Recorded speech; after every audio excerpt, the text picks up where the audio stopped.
A United Nations webinar on making global goals local business, hosted by the Global Compact Network Sri Lanka, commenced virtually yesterday.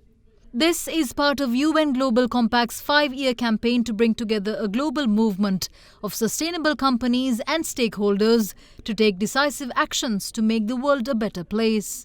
Due to the size of its economy and the opportunities, Sri Lanka has the potential to drive advancements in sustainable development at a regional and global scale. The country plays a critical role in making global goals a reality. I would like to highlight a few key features of the UN Global Compact's new strategy that I think will help drive further success in Sri Lanka. The first centers around balanced growth of our local and regional networks, which speaks to the UN Global Compact's plans to expand its reach to an additional 20 to 25 countries over the next 3 years. Beyond this geographic expansion, we also plan to increase our participation among business partners beyond the more than 13,000 companies that have already joined the initiative. The second strategic shift is for stronger, more active engagement with our UN partners, especially at the local level. Our third shift in our new strategy calls for harnessing the collective power of small and medium-sized enterprises. We're developing a number of initiatives and projects specifically with SMEs in mind, and I look forward to welcoming Sri Lankan businesses into the UN Global Compact to address our 10 universal principles on human rights, labor, the environment, and anti-corruption. Our fourth strategic shift focuses on specific, measurable targets with an enhanced reporting framework, one that holds participating companies accountable on the progress that they are making. Final and perhaps most important shift in strategy, which is driving and measuring impact across our 10 principles and priority SDG areas. Priorities that are important and relevant to this discussion,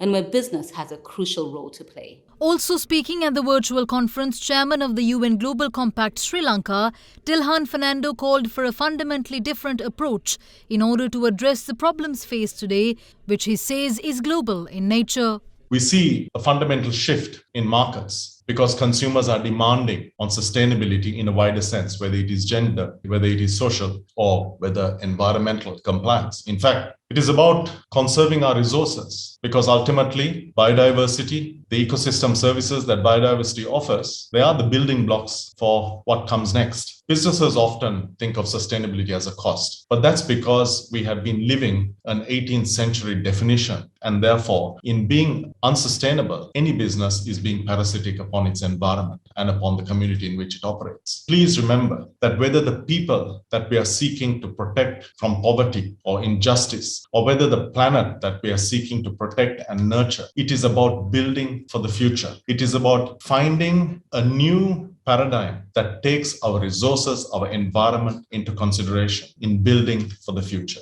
PPPs have potential to exploit synergies through joint innovative use of resources and in the application of management knowledge with a kind of optimal attainment of the goals of all parties involved, and most importantly, the citizen. In a post-pandemic and climate vulnerable world, there's a need to really visualize this synergy, to do it in a way that's balanced. Governments should support a coherent policy environment for businesses, make de-risking of private investments possible, encourage businesses to take risks, and provide strong tax and legislative foundations to drive PPPs, all the while protecting public interest and environmental assets. Private sector can and should ensure that market systems work for SDGs. Private sector should and can bolster green entrepreneurship and sustainable value chain, and can support governments to mobilize innovative financing tools and mobilize private equity to bridge the SDG financing gap.